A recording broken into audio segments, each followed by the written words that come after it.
Restauración. ¿Qué es?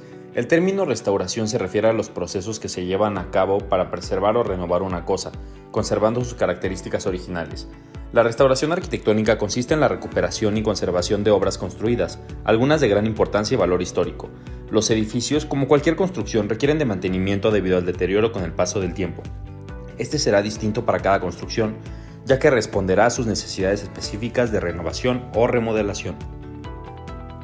En algunos casos, el objetivo de la restauración arquitectónica es que el inmueble, que pueda tener un valor histórico o formar parte del patrimonio cultural de una ciudad o país, conserve el uso para el cual se concibió, por ejemplo, un museo o un teatro.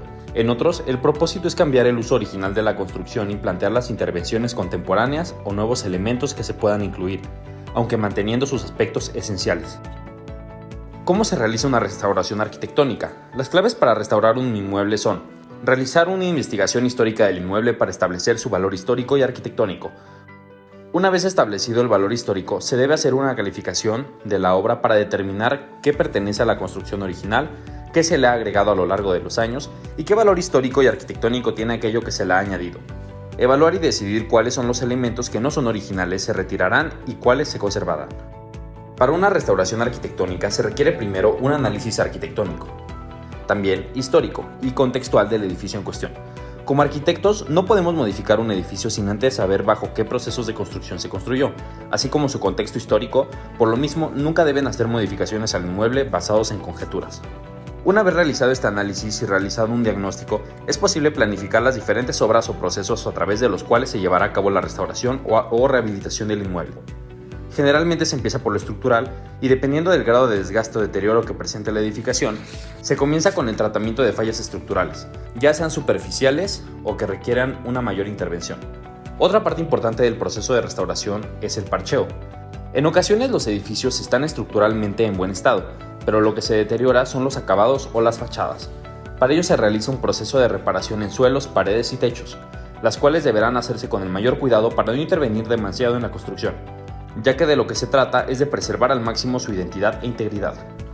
¿Por qué es importante la arquitectura? Al tratarse de la recuperación y conservación de lo ya construido, se debe realizar en edificios históricos, ya sea de reparación conservativa o de rehabilitación, con el propósito de dotarlos de servicios e instalaciones nuevas y actualizadas. Uno de los grandes desafíos en la restauración arquitectónica es cuando se implica la restitución de partes o elementos arquitectónicos que se extraviaron, o en la ampliación de la misma obra o monumentos o inclusión de edificaciones nuevas en un conjunto histórico. Es entonces cuando el arquitecto debe aportar un ejercicio personal en el que involucra la creatividad para obtener un buen resultado entre lo antiguo y lo nuevo. En las intervenciones en edificios existentes eran de sustitución y agregación, pero con pocas referencias arquitectónicas. Cuando se adquieren conocimientos y conciencia de la herencia cultural, y el problema ahora es cómo adecuar todos esos conocimientos y alternativas a un edificio, partiendo sus opciones desde una interpretación arquitectónica. La variedad de alternativas interpretativas se atienden bajo las siguientes vías: la derivada de las ideas de Viollet-le-Duc, que entiende la restauración como una restitución del monumento a un estado acabado, desde su lógica, desde su construcción y su estilo originario. La derivada de las teorías de Ruskin, que identifican la restauración con mantenimiento, preservando el monumento de cualquier operación que no tiende exclusivamente a su conservación, respetando las aportaciones posteriores a su estado original, y diferenciando las intervenciones en caso de ser necesarias. Por último, la derivada de la práctica histórica, que defiende la intervención creativa en el monumento con el repertorio formal de la arquitectura de cada presente. Las ideas de Camilo Boito, que harán determinante el concepto de autenticidad, tanto de lo existente como de lo nuevo, y defenderá el criterio de mínima intervención, haciéndolas como último recurso. Centro Académico y Cultural San Pablo, por Mauricio Rocha y Gabriela Carrillo, Oaxaca, 2012. Lo primero fue quitar el exceso de ornamento que pesaba en la estructura. Se dotó de espacios como biblioteca, área de exposiciones, además de una sala de lectura que se ubica al interior de la intervención, en una relación directa con el patio del claustro y protegida de la intemperie por una fachada de cristal, dejando al descubierto el contraste de lo preexistente y la intervención. Hacia el exterior y en lo que antes fue un estacionamiento público, se recuperó el atrio de la iglesia demoliendo todos los agregados recientes, al cual se puede acceder de nuevo desde los callejones que se reabrieron en sus dimensiones originales. También tenemos el ejemplo de la recuperación de la casa colonial en la calle 64, Nauset Rodríguez, Mérida, 2016.